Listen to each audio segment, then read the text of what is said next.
It's the thought of being young, when your heart's just like a drum, beating louder with nowhere to guard it. When it all seems like it's wrong, sing along to Elton John, and to that feeling we're just getting started. When the nights get colder and the rhythm's got you falling behind, just dream about that moment when you look yourself right in the eye. Then you say, I wanna dance, the music's got me going, and nothing that can stop how we move. Yeah, let's make a place and live just like we're golden and rolling like we're dancing fools.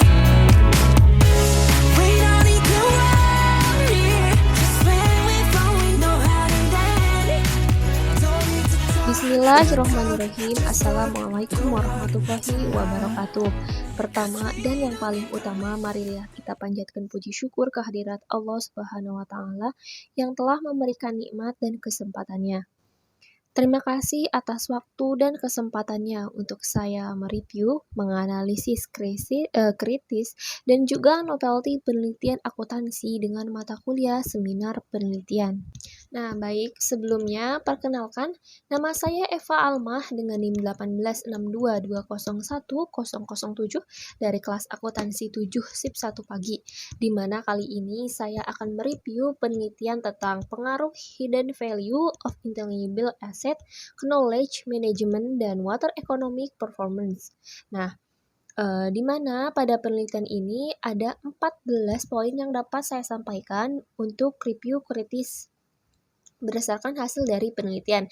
Di antaranya yang pertama, apakah yang menjadi motivasi atau isu, kemudian riset GAP, dan fenomena yang sedang terjadi sehingga memicu penelitian ini dilakukan.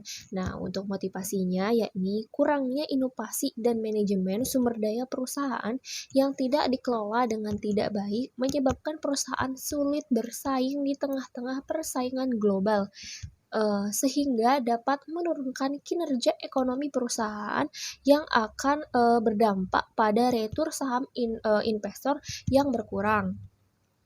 Nah, selain itu, keterbatasan perusahaan dalam hal mengungkapkan manfaat perusahaan terhadap lingkungan dan sosial dapat menurunkan kredibilitas perusahaan di mata investor, sehingga kinerja ekonomi perusahaan menurun.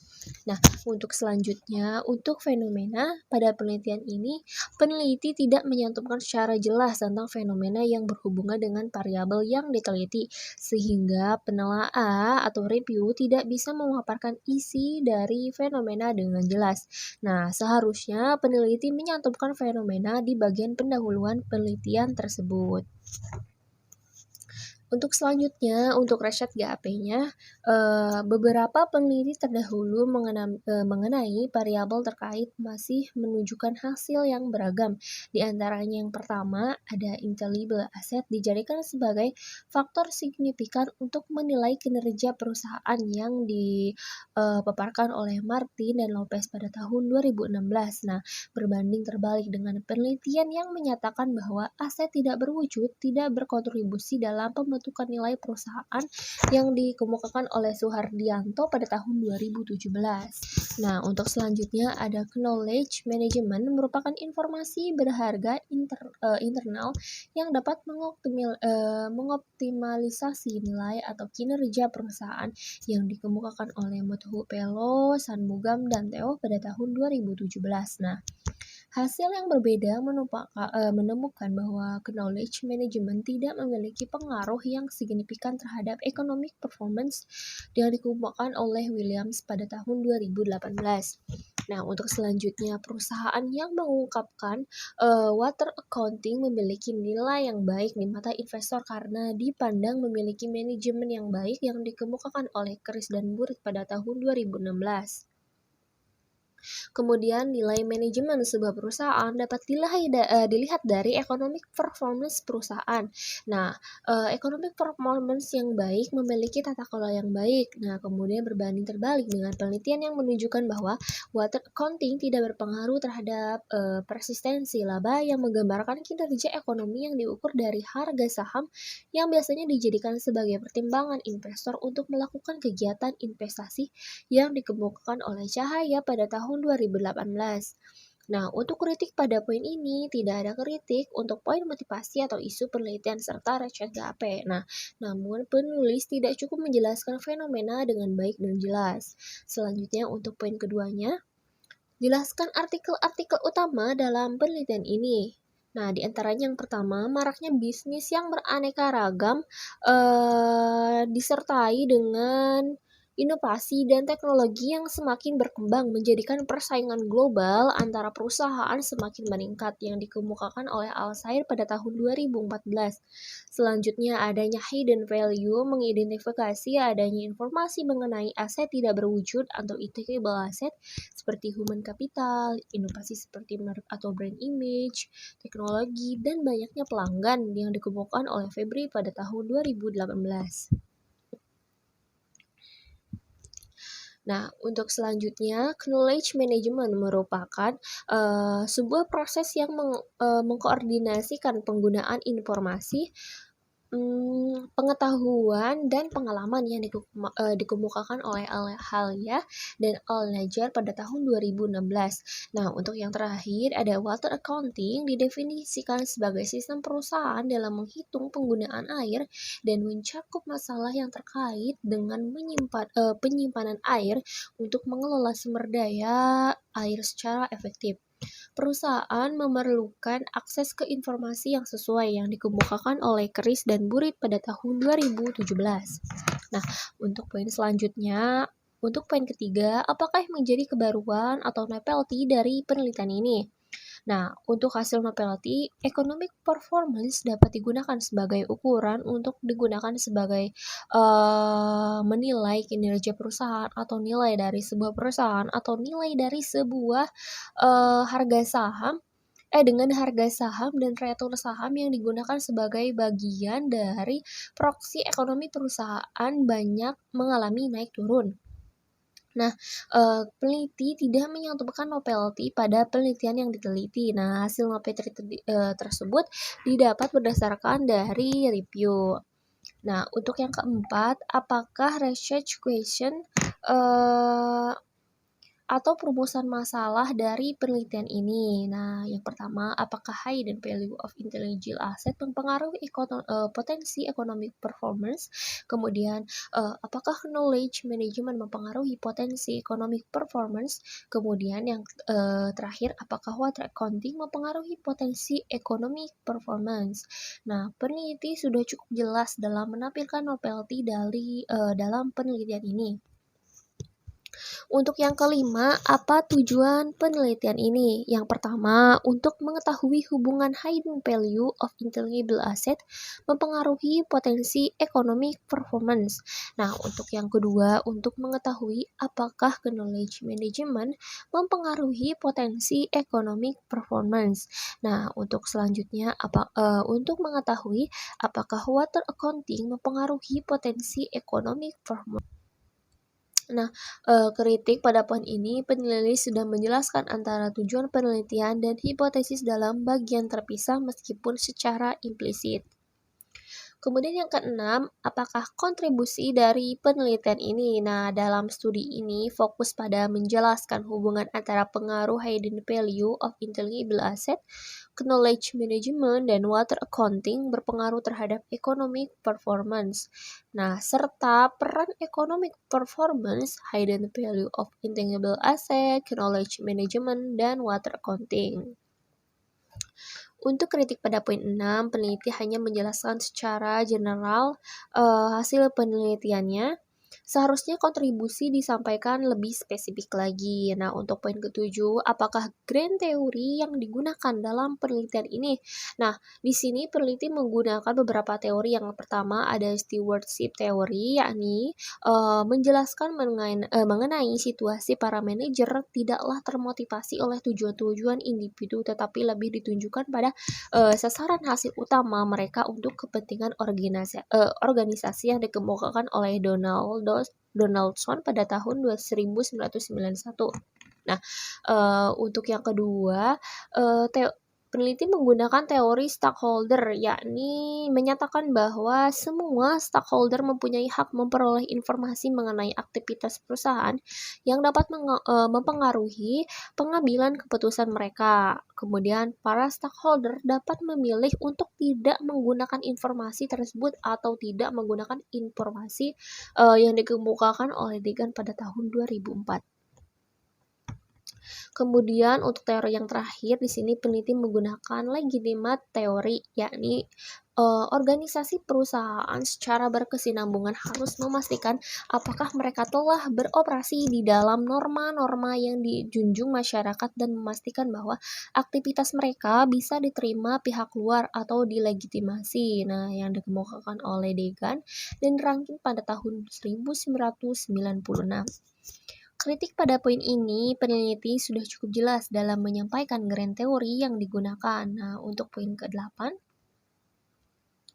jelaskan keterkaitan grand teori yang digunakan. Nah, untuk teori struktur ini, teori ini memiliki keterkaitan dengan economic performance. Nah, yakni adanya sikap manajemen dalam menjadikan economic performance tampak baik. Nah, teori ini menjelaskan bahwa manajemen tidak hanya termotivasi untuk tujuan pribadi, namun lebih kepada pencapaian kinerja ekonomi perusahaan yang dikelolanya. Nah, manajemen sendiri sebagai pengelola perusahaan melakukan cara terbaik untuk meningkatkan kinerja ekonomi atau economic performance perusahaan pada prinsipalnya sebagai dasar pertanggungjawaban. Nah, untuk stakeholder teori di sini peneliti memiliki keterkaitan dengan hidden value atau intellectual asset dan knowledge management, yaitu bahwa informasi kedua variabel tersebut bersifat sukarela sehingga berdasarkan stakeholder teori nilai tersembunyi dari aset tidak terwujud ini dapat diungkapkan atau tidak tergantung kepentingan stakeholder sendiri. Nah, sehingga value added dari nilai tersembunyi aset tidak berwujud dan knowledge management dapat mendorong nilai economic performance untuk kepentingan stakeholder. Nah, dapat diharapkan meningkatkan kepercayaan stakeholder serta meminimalkan kerugian yang muncul bagi pihak stakeholder itu sendiri. Untuk teori yang terakhir, teori legitimasi memiliki keterkaitan dengan variabel water accounting, yakni teori legitimasi berhubungan dengan pemenuhan aturan-aturan oleh perusahaan yang mengidentifikasi adanya pengungkapan water accounting sebagai bagian dari environmental management accounting. Nah, manajemen bahan pertimbangan bagi para investor terkait kegiatan investasi yang dilakukan di perusahaan. Nah, dengan pertimbangan bagi perusahaan yang sudah mengungkapkan sistem manajemen lingkungannya memiliki economic performance yang baik pula karena perusahaan telah memenuhi aturan yang berlaku sesuai dengan ketentuan Undang-Undang Dasar pada tahun 2009 tentang perlindungan dan pengelolaan lingkungan hidup atau UU PPLH. Mengenal fasilitas pengolahan air limbahnya. Nah, kritik pada poin ini, peneliti sudah cukup jelas memaparkan keterkaitan grand teori dengan penelitian tersebut. Nah, untuk poin 9 sendiri, buatlah kerangka konseptual. Nah, dapat saya tampilkan pada di samping bagian dari kerangka konseptual pada penelitian ini, di mana untuk X1-nya yakni hidden value of intangible asset value. Kemudian untuk X2-nya ada knowledge management, untuk X3-nya ada water accounting. Nah, untuk variabel Y-nya economic performance. Nah, kritik pada poin 9 ini, peneliti tidak mencantumkan kerangka konseptual ini, hasil kerangka yang dapat diolah oleh review. Nah, baik. Untuk selanjutnya pada poin ke-10, apakah hipotesis penelitiannya? Nah, di sini peneliti menggunakan terdapat beberapa hipotesis yang dapat dijelaskan. Yang pertama, untuk hipotesis pertama, hidden value of intangible asset berpengaruh positif terhadap economic performance. Untuk hipotesis keduanya, knowledge management berpengaruh positif terhadap economic performance. Untuk hipotesis ketiganya, ada water accounting berpengaruh positif terhadap economic performance. Untuk poin ke-11, jelaskan metode penelitian yang digunakan. Di antaranya ada rancangan penelitian, definisi operational variable, dan pengukuran teknik penarikan sampelnya, serta unit analisis, jenis data yang digunakan, serta uji kelayakan model dan metode analisis data yang digunakan. Nah, untuk rancangan penelitiannya di sini peneliti menggunakan analisis regresi. Kemudian untuk teknik penarikan sampelnya, di sini teknik penarikan sampel menggunakan metode purposive sampling, di mana penelitian ini menggunakan data perusahaan yang terdaftar di Bursa Efek Indonesia pada tahun 2014 sampai dengan tahun 2018. Nah, kritik pada poin ini, peneliti sudah cukup jelas dalam menyampaikan teknik penarikan sampel. Nah, kemudian untuk poin ketiganya, uji analisis. Nah, di sini peneliti menggunakan 9 perusahaan manufaktur yang terdaftar di Bursa Efek Indonesia pada tahun 2014 sampai dengan tahun 2018. Kemudian jenis data yang digunakan pada penelitian ini, di sini peneliti menggunakan jenis data sekunder, di mana data sekunder ini diperoleh dari website resmi Bursa Efek Indonesia. Nah, kemudian untuk uji kelayakan model di sini menggunakan analisis regresi data panel. Nah, kritik pada uji kelayakan model di sini, peneliti sudah cukup jelas dalam menyampaikan uji kelayakan model dalam penelitian ini. Nah, selanjutnya untuk metode analisis datanya dapat saya tampilkan tabel di samping, di mana di sini peneliti menggunakan uji Chow, kemudian uji Hausman, dan uji Lagrange multiplier. Nah, untuk kritik pada poin ini, peneliti sudah cukup jelas dalam menyampaikan metode analisis data yang diperoleh menggunakan penelitian ini. Nah, selanjutnya untuk poin ke-12. Nah, untuk poin ke-12, jelaskan persamaan regresi yang digunakan untuk pengujian hipotesis penelitian. Dapat saya tampilkan foto di samping untuk hipotesis penelitiannya. Nah, selanjutnya untuk poin ke-13-nya, jelaskan pembahasan. Kritik pada poin 12 di sini, peneliti sudah cukup jelas dalam menyampaikan persamaan regresi dalam penelitian ini. Nah, selanjutnya untuk poin ke-13, jelaskan pembahasan hasil penelitian. Ada statistik deskriptif, ada hasil uji kelayakan model, ada hasil hipotesisnya juga. Nah, dan pembahasannya di sini saya jelaskan terlebih dahulu untuk uji kelayakan model. Untuk uji kelayakan model di sini dapat saya tampilkan pada gambar di samping. Untuk uji F, disimpulkan bahwa F statistiknya itu sebesar 3,238. Disimpulkan bahwa F statistiknya didapat 3,238 lebih besar dari F tabelnya senilai 2,832. Nah, untuk nilai probabilitasnya atau F statistik di sini peneliti mendapatkan 0,004, di mana nilai tersebut lebih kecil dari 0,05. Nah, artinya secara bersama-sama variabel independen berpengaruh signifikan terhadap economic performance.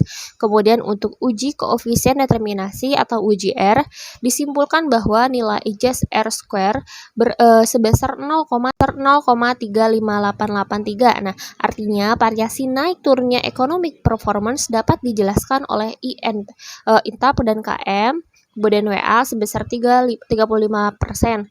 Nah, dan sisanya dijelaskan oleh variabel-variabel lainnya. Nah, Kemudian untuk uji T dari tabel di samping dapat disimpulkan bahwa variabel X1-nya sebesar 3,319 lebih besar dari 2,01. Nah, dan nilai probabilitasnya sebesar 0,0002 lebih kecil dari 0,05. Nah, artinya hipotesis 0 diterima. Artinya hidden value intangible of asset berpengaruh positif terhadap economic performance. Kemudian untuk nomor 2-nya, variabel X2 sebesar 2,002 lebih besar dari tabel sebesar 2,01. Nah, artinya dapat disimpulkan bahwa knowledge management berpengaruh positif terhadap economic performance. Kemudian untuk pengaruh water accounting terhadap economic performance, pengaruh water accounting berpengaruh positif terhadap economic performance dengan nilai statistik sebesar 2,782 dan tingkat signifikan sebesar 0,009 lebih kecil dari 0,05.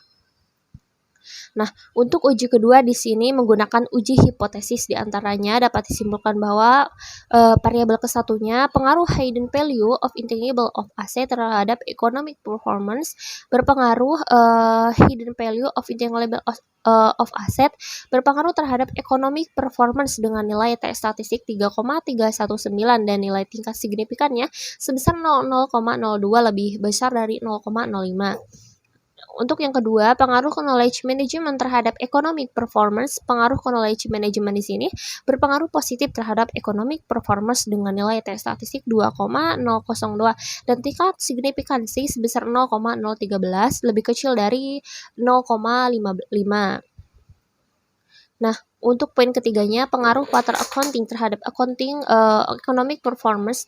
Pengaruh water accounting di sini berpengaruh positif terhadap economic performance dengan nilai signifikan 2,782. Nah, untuk poin ke-14-nya, apakah simpulan, kemudian keterbatasan dan implikasi dari penelitian tersebut? Untuk kesimpulannya, dapat saya simpulkan bahwa hasil penelitian membuktikan bahwa variabel hidden value of intangible asset terbukti secara empiris berpengaruh positif terhadap economic performance. Nah, hasil ini menjelaskan bahwa hidden value of intangible asset yang tinggi dapat meningkatkan nilai suatu perusahaan. Kemudian, hasil penelitian membuktikan bahwa knowledge management terbukti secara empiris berpengaruh positif terhadap economic performance.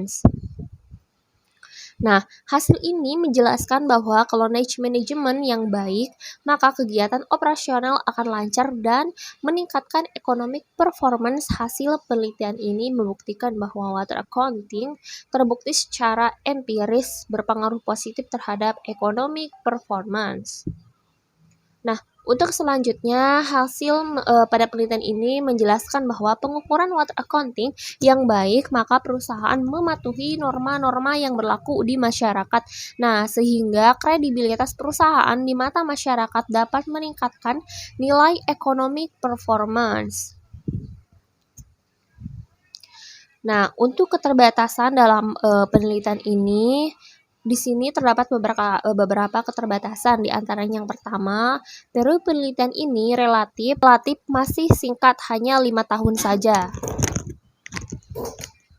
yaitu selama periode 2014 sampai dengan tahun 2018. Nah, sehingga memungkinkan praktik pengungkapan lingkungan perusahaan masih belum menggambarkan kondisi perusahaan sebenarnya. Nah, untuk keterbatasan yang kedua, sampel perusahaan yang diambil relatif sedikit dan hanya perusahaan manufaktur yang jumlahnya 9 perusahaan saja yang diteliti pada penelitian ini. Untuk poin ketiga, penggunaan variabel independen masih sedikit, itu hanya 3 variabel saja. Kemudian minimnya pengetahuan penulis mengenai program pengolahan data abuse sehingga sedikit menghambat keberlangsungan penelitian. Nah, dalam penelitian ini kurangnya mendapat referensi dari penelitian terdahulu. Kemudian untuk implikasi pada penelitian ini, peneliti memberikan rekomendasi berdasarkan penelitiannya.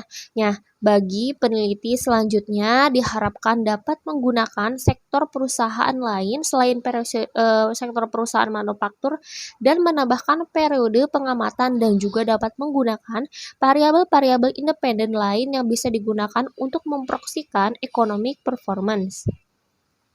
Nah, kemudian bagi investor sendiri dan calon investor, penelitian dapat digunakan sebagai salah satu pertimbangan dalam memilih perusahaan manufaktur pada saat ingin berinvestasi. Nah, dengan melihat kriteria yang dapat menunjukkan bahwa retur saham perusahaan yang berfluktuatif setiap tahunnya. Baiklah, demikianlah beberapa hal yang dapat saya sampaikan. Sebelumnya saya mohon maaf yang sebesar-besarnya apabila di dalam penyampaian tadi mungkin ada kesalahan kata atau beberapa pernyataan yang menyinggung. Semoga video ini bermanfaat. Untuk hadirin, izinkan saya undur diri. Terima kasih banyak atas waktu dan kesempatannya. Wassalamualaikum warahmatullahi wabarakatuh.